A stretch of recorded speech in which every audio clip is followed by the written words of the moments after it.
Europe. I'm Eric Langenbacher. I am a senior fellow and the director of the Society, Culture, and Politics program here at the American Institute for Contemporary German Studies in Washington, D.C. And I'm really pleased to welcome you to this webinar, which is part of our election series that we've been doing all year with the very generous support of the German Foreign Office through the embassy. We've been doing this in conjunction with the International Association for the Study of German Politics, with the BMW Center for German and European Studies at Georgetown University, as well as the Aston Center for Europe. Today's topic is making the traffic light work, the state of coalition negotiations for the next German government. And I'm so pleased to briefly introduce our three panelists.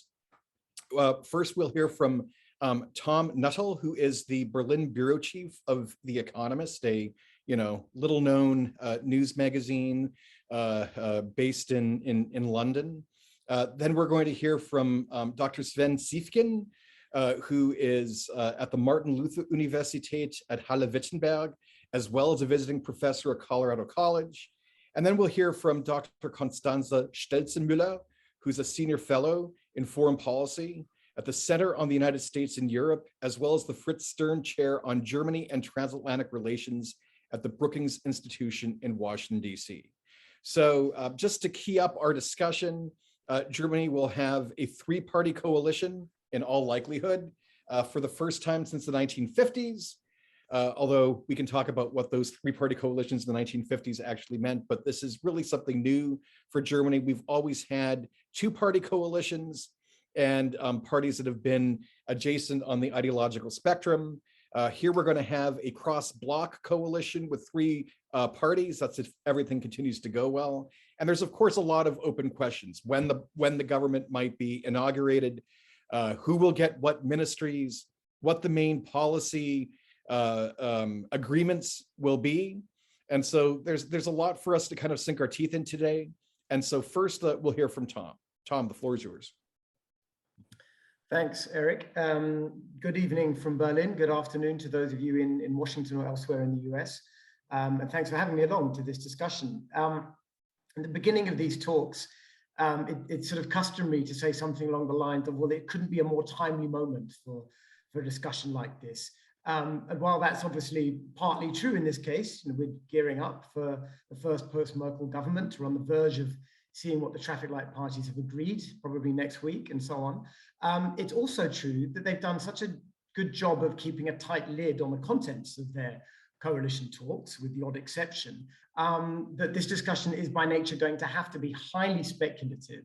And I think it's probably not going to be worth your time to listen to me speculate on who's going to get what job or what's the detail of this or that policy going to be. We will know next week in all likelihood. So I think instead, what I might do is sort of dwell a little bit on where the broader conversation in Germany has focused in this kind of odd limbo interim period we're in, where the country is governed by what is now formally a caretaker government. Traffic light parties have a majority in the new parliament, which was installed about 3 weeks ago, but doesn't yet wield executive power. And so in that context, I thought I'd briefly touch on three topics I'm interested in and will be looking out for. The first is on the cluster of domestic themes surrounding fiscal policy, investment, and climate protection. Germany needs perhaps an extra 50 billion euros a year in investment in the years ahead to meet its goal on climate, and on other things like digitalizing the public administration, broadband rollout, R&D spending, and so on. Lots of you will no doubt be aware of the very different assumptions and positions that the traffic light parties bring to this debate and how they position themselves in the election.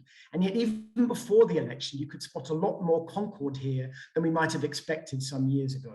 So the FDP, for example, is fully aware that Germany has gaping investment needs and that it needs to offer, that the party needs to be open to more than its traditional approach of straightforward kind of fiscal rectitude, sticking to the debt brake and so on. Despite their election program, the Greens went into this election in the full knowledge that the constitutional debt brake was not going to be changed and that they were going to have to be open to other means to tap investment funds and so forth. And I think that these sorts of assumptions mean that, although I'm sure that these this part of the negotiation has been difficult, probably the most difficult part.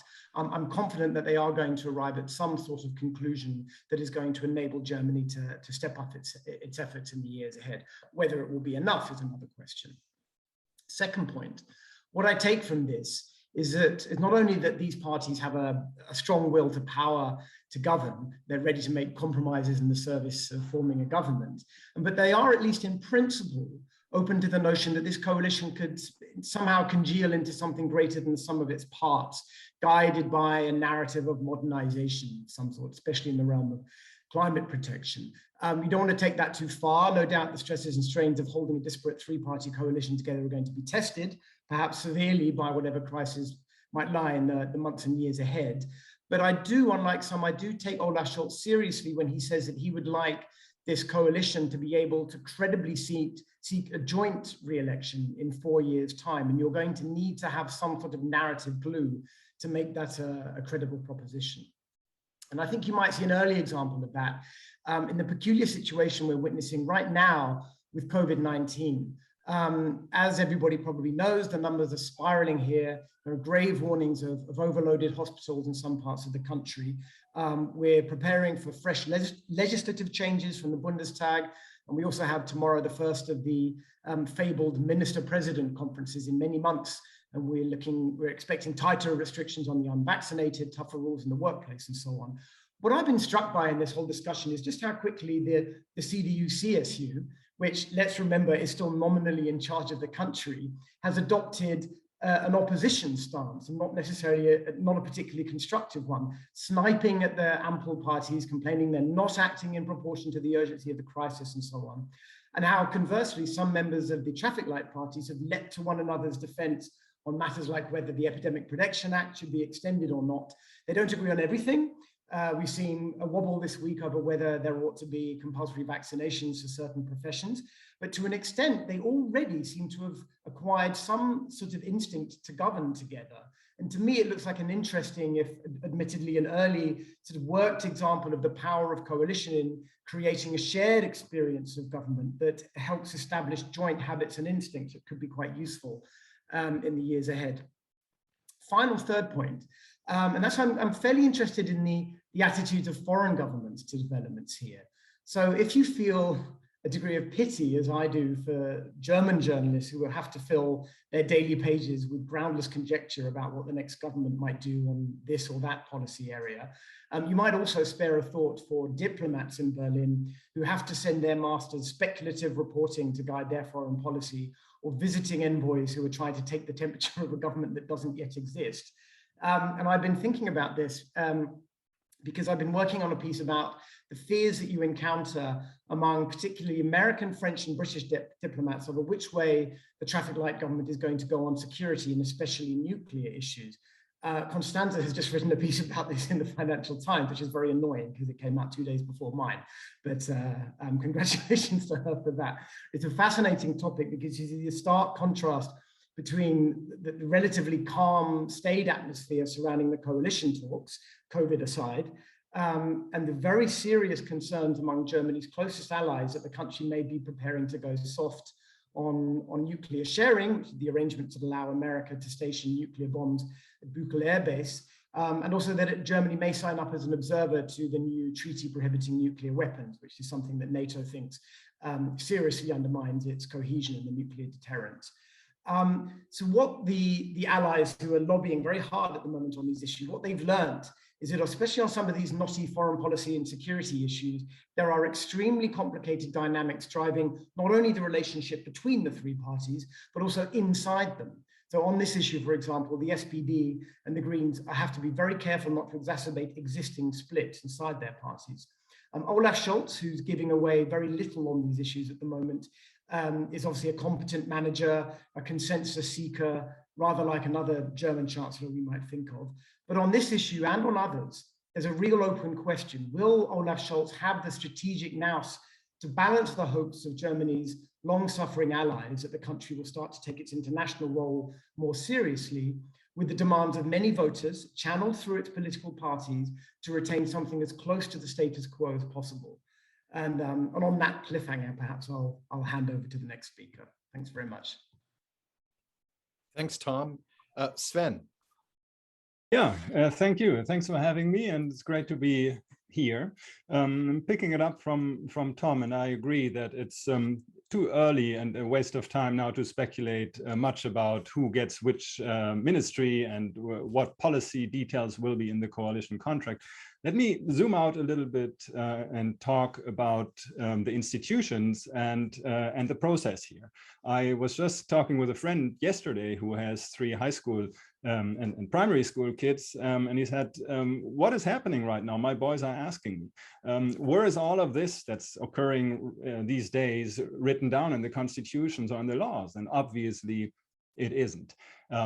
This is informal politics, but it's established informal politics. It has been around since a long time.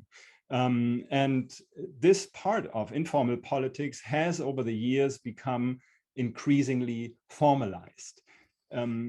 Coalition government has been around Germany, basically, at least the Federal Republic, forever.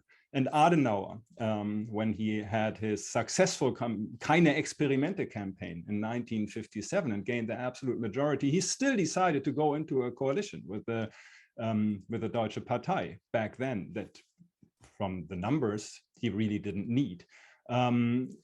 It's for stability. Used to be that these coalitions were formed based on backroom deals, gentlemen's agreements. The first coalition contract that appeared was in 1957, and that was a 7-page paper, and it only appeared, and here it is, it only appeared 25 years later in the archives. Then in 1961, there was an actual coalition contract forced up on Adenauer by the FDP, 1961, and it started with the fact that Adenauer was not going to make it through the entire electoral period.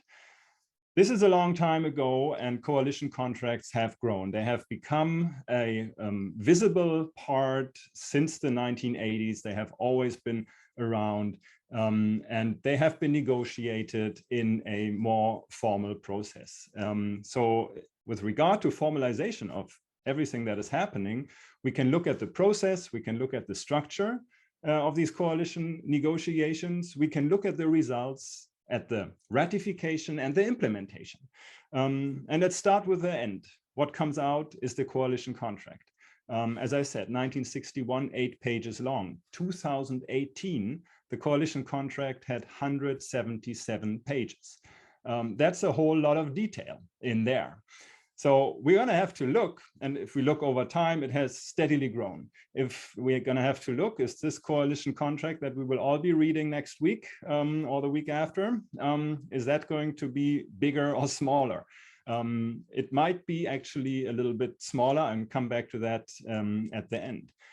The second part is, how do we get there? What's the process? Maybe we think back of the last coalition that was formed, 2017, 2018. Maybe everyone quickly jot down on a piece of paper how long it took. How many days did it take the coalition negotiations? And I bet that the well-informed of you will write down something like half a year, 171 days, but actually the coalition negotiations last time took 15 days. What took a long time was the entire process, where the exploratory talks that failed, and then new exploratory talks, and then the pauses in between. Exploratory talks and negotiations as 2 important steps are now established. And even these exploratory talks have been so formalized that this time there were preparatory talks for the exploratory talks that would then start the coalition negotiations. When we look at the structure of how all of this is happening, we also see it's getting bigger, bigger and bigger, more differentiated.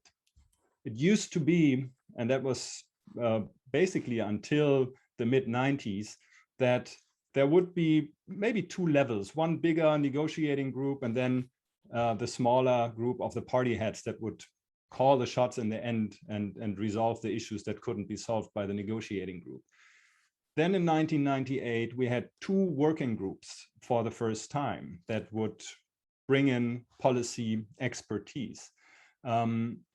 This time we have 22 policy working groups, and we had roughly the same amount last time, 18 working groups. 348 people were involved without the staff. 348 people involved in 2018. At least that's what the reports say that are coming out and are assembled from different sources. This time we read it's 300 people. We read everywhere it's 300 people. I don't know whoever counted these people. Maybe Tom can tell us about it, how reliable these kind of information is. So the structure is getting more differentiated, and in a way it's getting more formalized too.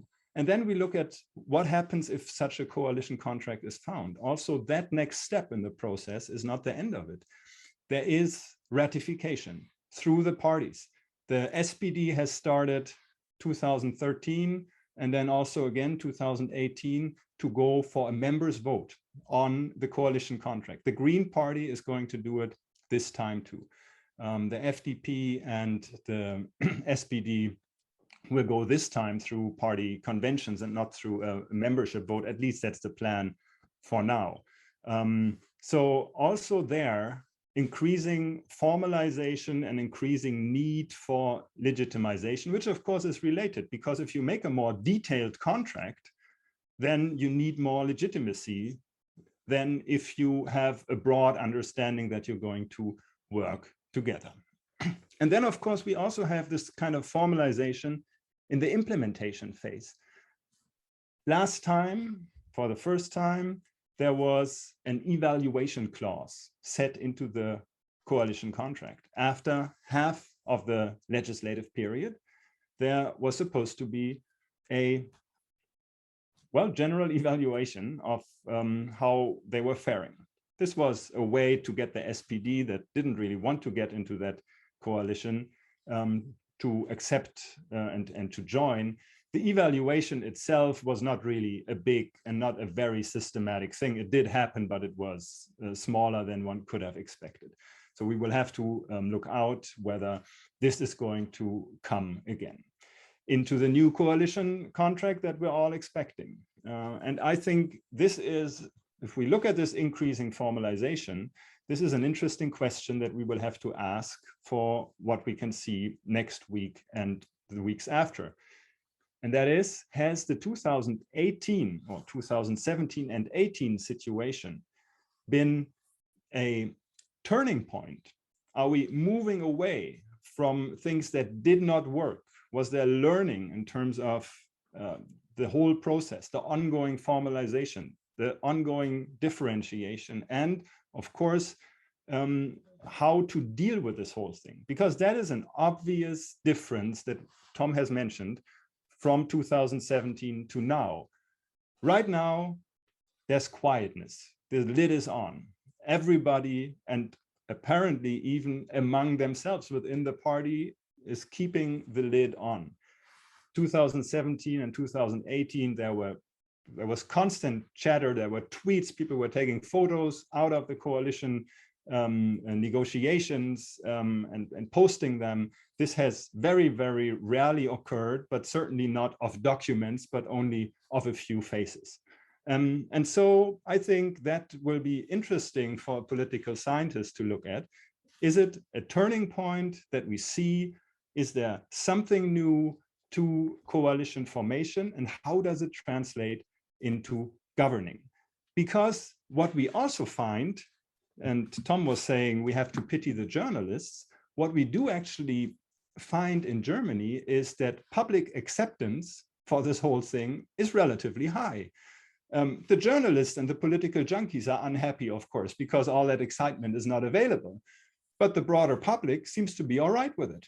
They seem to go into the traditional German mindset and German political culture.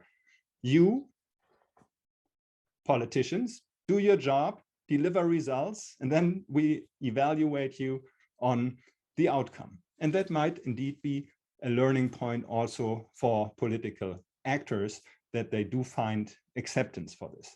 And then to see how does this translate into governing?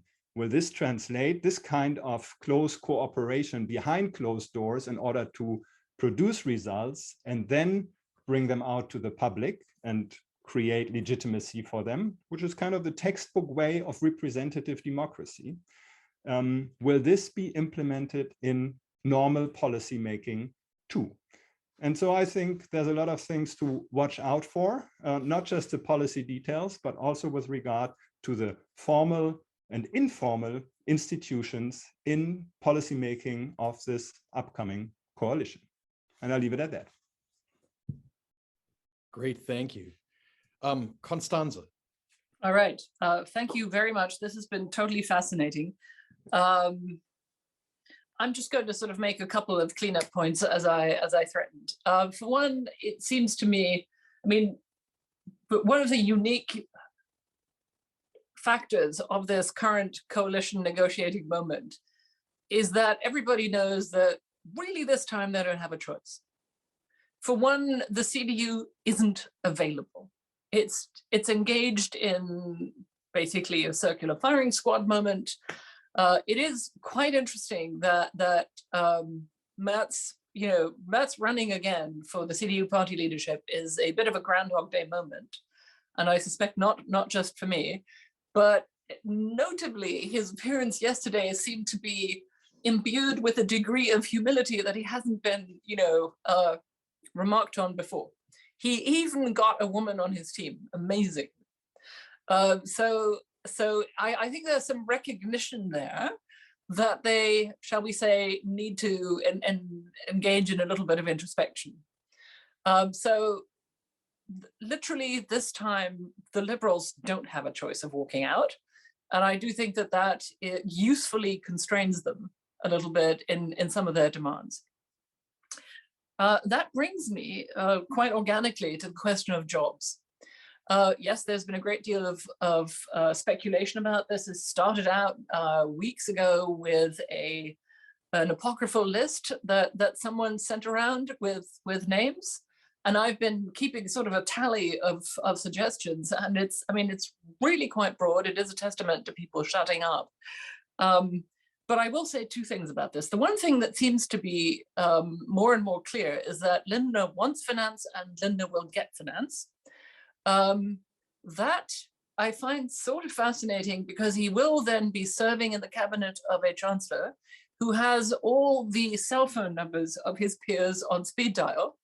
And presumably, if Lindner says something that the chancellery sort of frowns upon, the chancellor could send a text message to his former colleague and say, I know that my finance minister just said this on national TV. Take a deep breath. You and I will be on the phone later and discuss. It's not an ideal situation for a finance minister to be in, I would think. But I would hope that would also perhaps discipline the Liberals a little bit. The other thing that I think is notable about this moment, despite the fact that there's genuinely, not much been forthcoming on who does what, there also seems to be substantial agreement that nobody really wants to be a foreign or defense minister, and that none of the steering committee or lead negotiators think that the foreign ministry or the defense ministry are all that important. That is striking, and to somebody like me of the security policy tribe, slightly concerning. The latest rumor I will share is that one of the reasons why Heiko Maas has been unexpectedly energetic in negotiation talks is that he thinks he could be defense minister, which I don't know whether that's reassuring or not. It would mean, though, that the defense ministry stays in the hand of the tiny Saarland, because his predecessor, AKK, is also a Saarländerin. I don't know whether that's good or not, but, as a liminal province, maybe that gives them a sense of the importance of security of borders, that kind of thing. That was a joke. Anybody, all the Francophiles, it was a joke. That brings me to security policy. Yes, Tom very kindly liberated me from the necessity of doing an advertisement on my own behalf about the FT piece. And I just checked very surreptitiously, Tom, whether your piece was online yet. but it appears not to be. So I couldn't cross-check our information. But I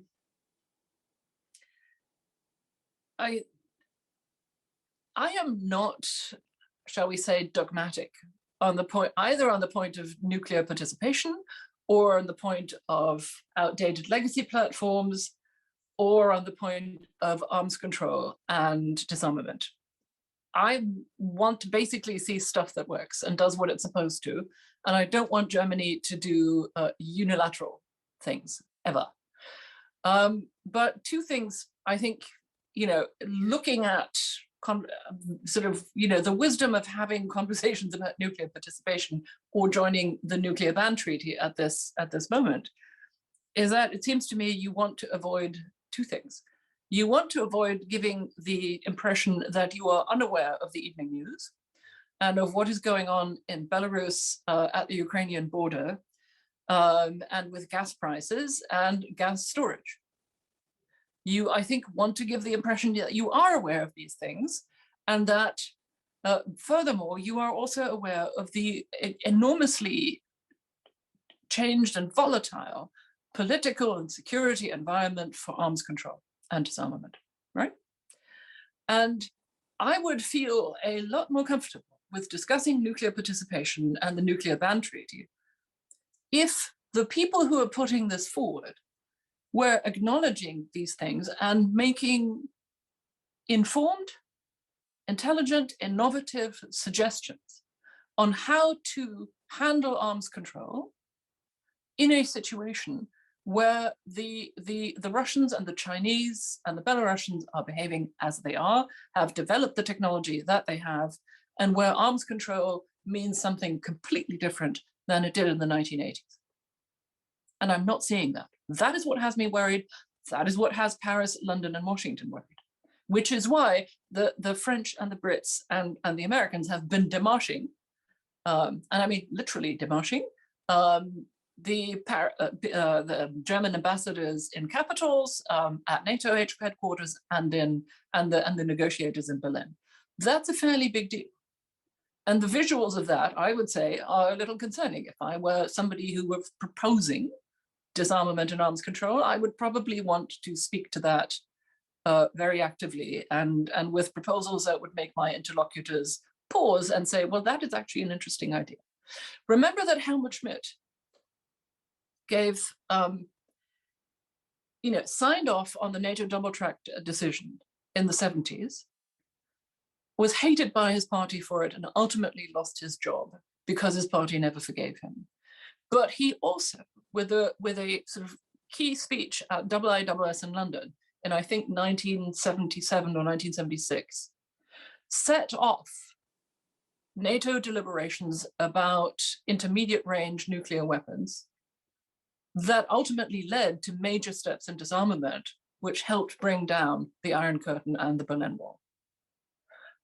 To me, that's the standard that modern day arms control proposals would have to, the standard of awareness of intellectual innovation that you would have to live up to. And again, I'm not seeing that, which concerns me. Frankly, what I'm seeing right now, to put it brutally, looks to me very parochial, very backward looking. That's not good. And so I'll end with, I think I would like to be able to agree with Tom that this is a potentially durable arrangement. Sorry, I'm about to sneeze. I'm going to try and rope it in, but I may not be able to. Not COVID, dust. And which is that I think that this, and this is something I sort of hinted at in my FT piece, I think that this coalition might be tested very swiftly in the form of a massive international security crisis in Europe. I pray it won't be, but it could be. And since I, as a journalist for Zeit, covered the events of 1998, when the incoming government had to sign off on a NATO activation order before being sworn in on October 2nd, they were sworn in on the 27th. So the outgoing Kohl government, the incoming Schröder government had to co-sign together. And the bombers were already in the air that were supposed to go to Belgrade, and they were called back NATO bombing war started in March. The Luftwaffe participated for the first time in its history. And by the summer, NATO was sending a division, 60,000 men, not very many women, 60,000 men and women into Kosovo, commanded by a German general, Helmut Haff. That's just a reminder of what happened then. I hope it doesn't happen again. I think it could, though. And depending on how the government, the incoming government handles this, this coalition could be durable or not very durable. And if it's not very durable, we will be looking at something that's politically a transitional arrangement to something new that we can't even guess the outlines of at this point. And I'll stop there. Sorry, that was longer than my originally planned 5 minutes. Sorry. All right, this is all just excellent analysis. So I would ask our audience members to please type your questions into the Q&A function or into the chat function, and then I will collect, curate, and read off the questions. Maybe I'll start before everybody has a chance to kind of type their stuff in. First of all, I don't understand what it is about the Saarland and Hamburg where they always seem to punch above their weight in terms of influence on German politics, right? So here we have Olaf Scholz, who seems to be Helmut Schmidt 2.0 with a little bit of Merkel kind of thrown in as well. But you know, it's interesting. Constanze, you mentioned how the SPD never forgave Schmidt about the two-track decision, and the SPD also never forgave Schröder for Hartz IV or Agenda 2010. So I don't know. Do you think that there's a potential issue that Scholz will have to take ownership of as the next chancellor that might cause more problems with his own party? And if so, what do you think that issue might be? Well, I mean, as I was trying to point out, the SPD has a proud tradition of committing political harakiri while in power. That is just apparently part of the sort of operating program. And I mean, to be somewhat less facetious, it has always had a strong left wing, which embodies proudly German left-wing pacifist traditions, some of which are sort of more connected with reality and some less so.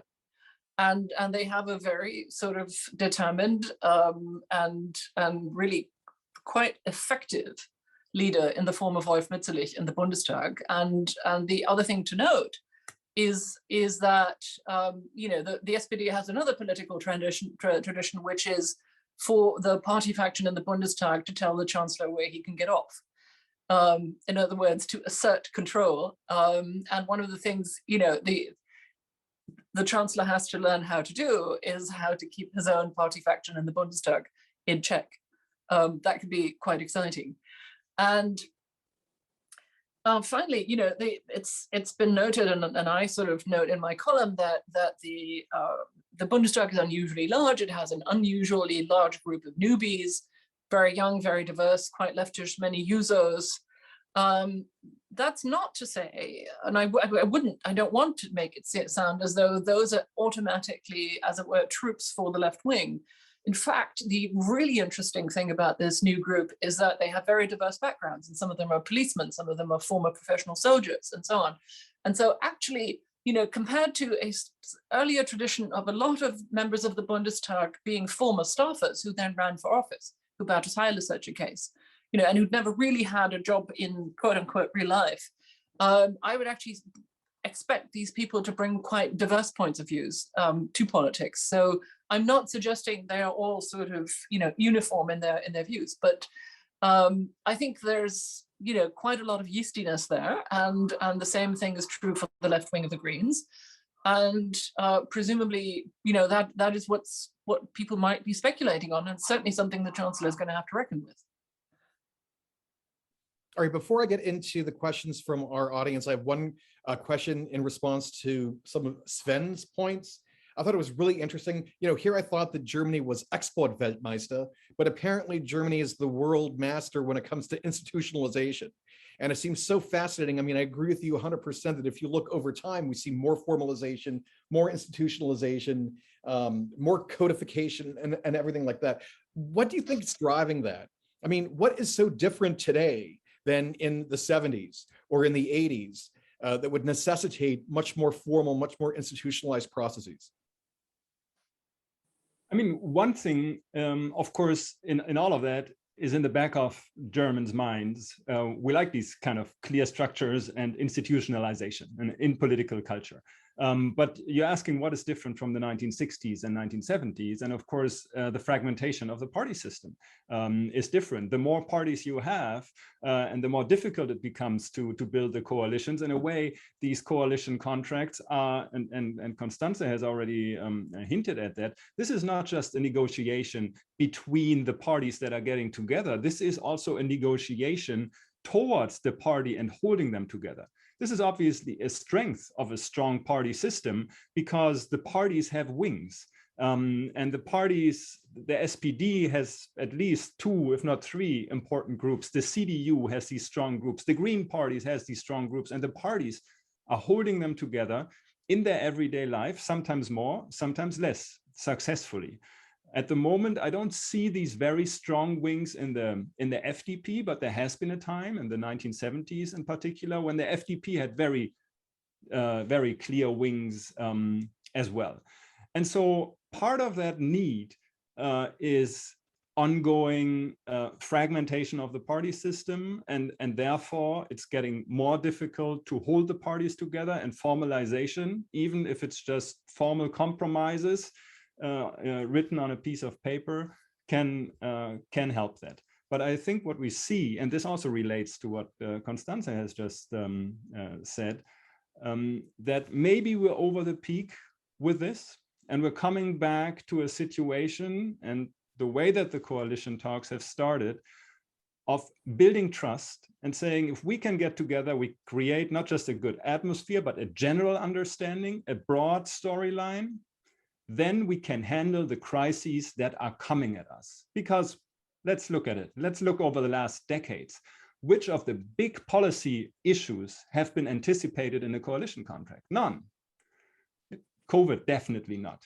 The reforms of the Hartz government, Hartz Commission in the labor market, not. Phasing out nuclear energy, not.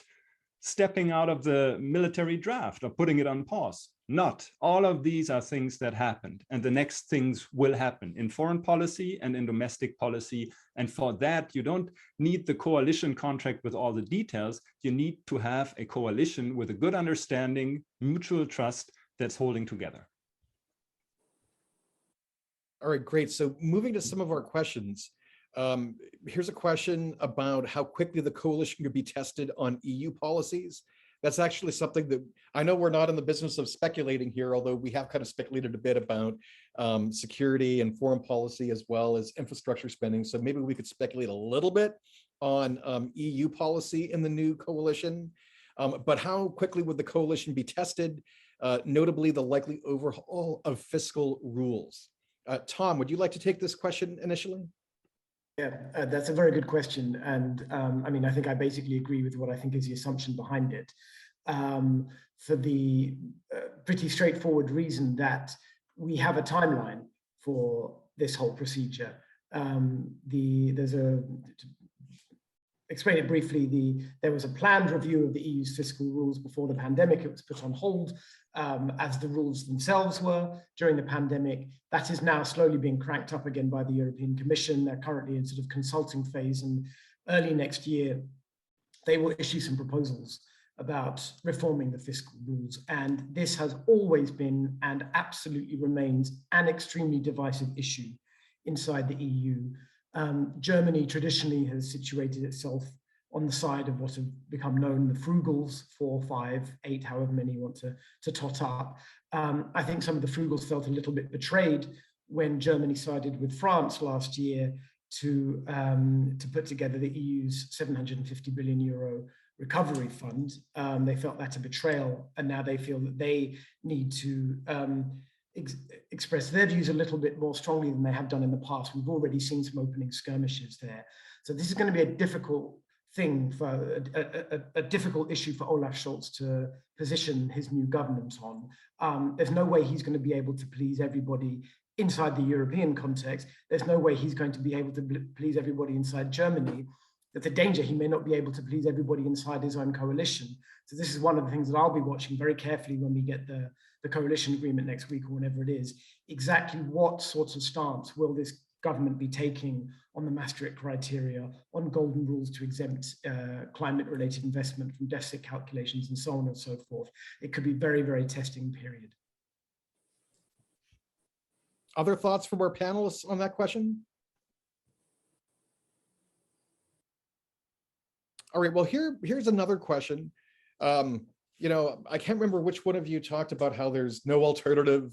The FDP does not have the CDU to kind of fall back upon. So it's almost like the most miracle moment of them all that there's no alternative to this particular government. But is there still a danger that the coalition talks could break apart? And if so, over what issues do you think the disagreement would lie? Well, since I said I'm going to stay with, I don't see them doing that. I think they're condemned to success. We Not would gonna have happen, said Eric. this. We would have said the same thing 4 years ago at a certain point of time. There are alternatives arithmetically, and 4 years ago it also didn't look like there was an alternative, because the SPD was very clear they're not going to enter another grand coalition with the CDU, and then they had to be carried into it by the federal president. So if something arises, and at the moment the Green Party is getting more, are you laughing about the metaphor? Or? No, I'm envisaging where you're getting at. I'm sorry, I didn't want to interrupt you. Forgive me. Yeah. So after what we have experienced in the past years, as political scientists, we are always careful with predictions, but we should also be careful to say never. So yeah, there are arithmetic alternatives. If this doesn't happen for some reason, which I also don't expect, but we can end up with something else. All right, so Well, then I will say that when I was giggling at the notion of a repeat of the grand coalition, but flipped. I think, honestly, that would be, I mean, we would make a laughing stock of ourselves, but, you know, God only knows. All right, so Never I say never. want to touch on another issue that came up in several of your comments, which is a question about where real power is going to lie in the different ministries. So Constanze, I think you're the one that said that nobody really wants the foreign ministry or even defense, which traditionally, of course, have been very powerful, very desirable ministries to control. There's also been a lot of talk, Sven will know this as being immersed in the political science literature, about how foreign policy has moved to the Kanzleramt, to the Chancellery in recent terms. I mean, this is not a new thing. And so this is, of course, nothing new. But I thought it was really interesting about like the finance ministry, which has always been the second most important and second most powerful office in the German government. And it really is a unique situation to have the incumbent finance minister now taking over the kind of chancellorship with all those connections on a speed dial, as was mentioned, and stuff like that. So do we envision even more decision-making authority and power being centralized in the chancellery, and that we'll see not just the foreign office, but defense, finance, the environment, that maybe some of these other ministries will also become more centralized? Or is that not going to happen because of the three parties and their desire to assert their kind of agendas wherever they can?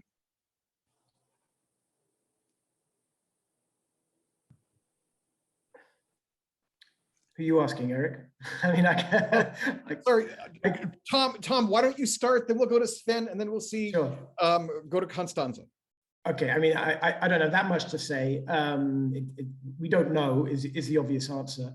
On foreign policy, I think it's an interesting open question in that Merkel, as you say, concentrated, especially in her later terms, concentrated more and more foreign policy decision-making in the Chancellery, and the Auswärtiges Amt was increasingly disempowered in that time.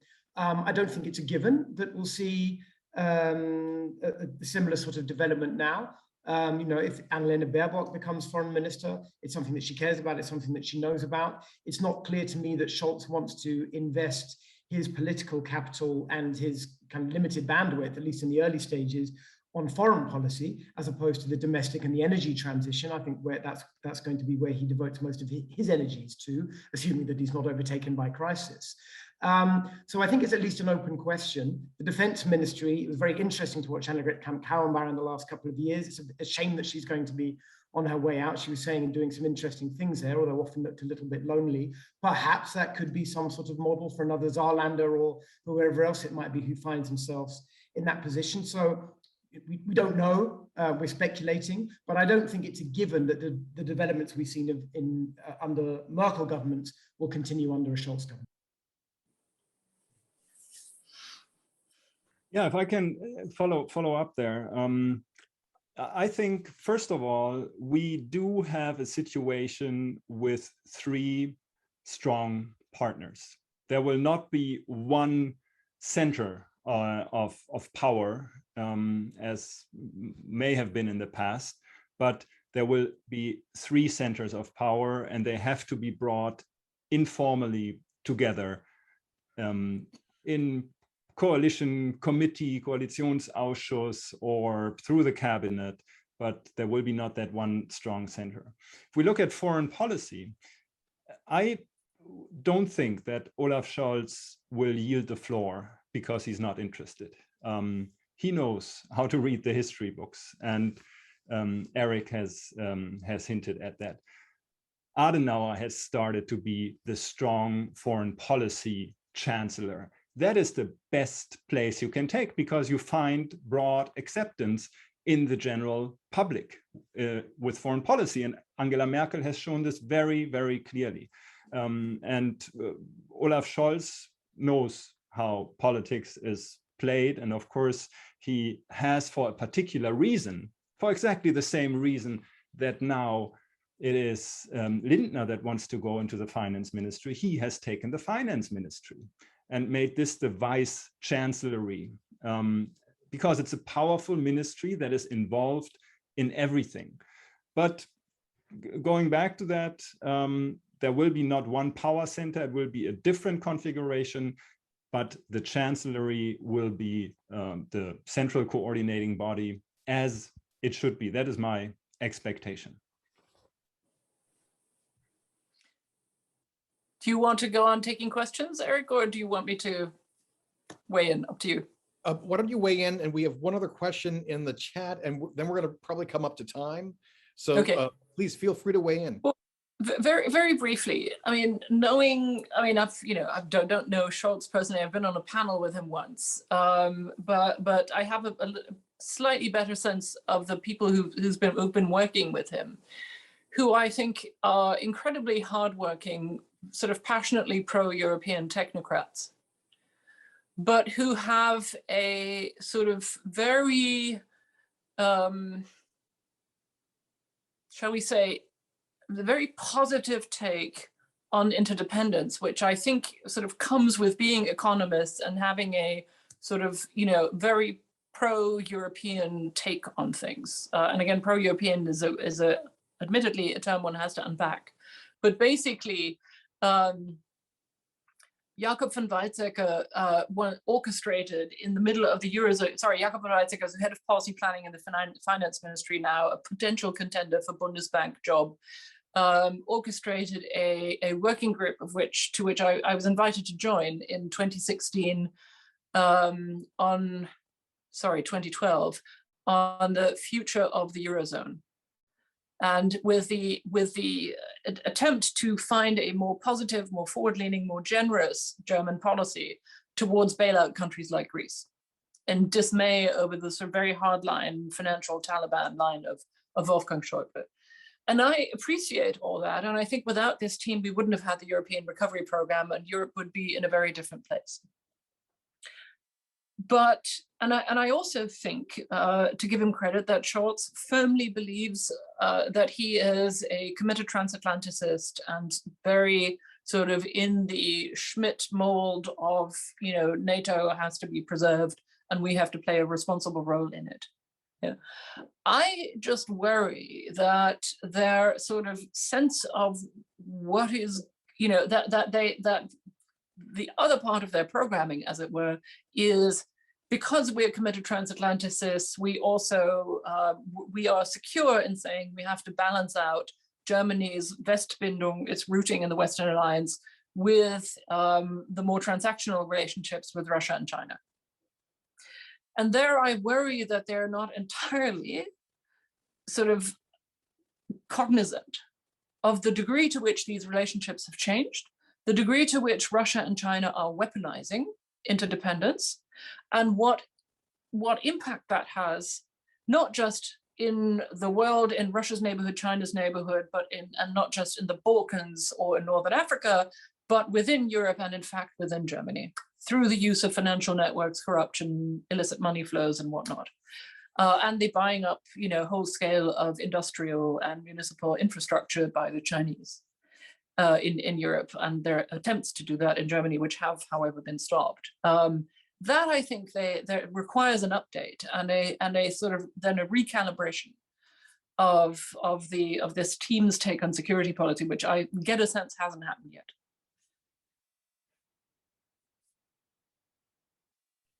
All right, great.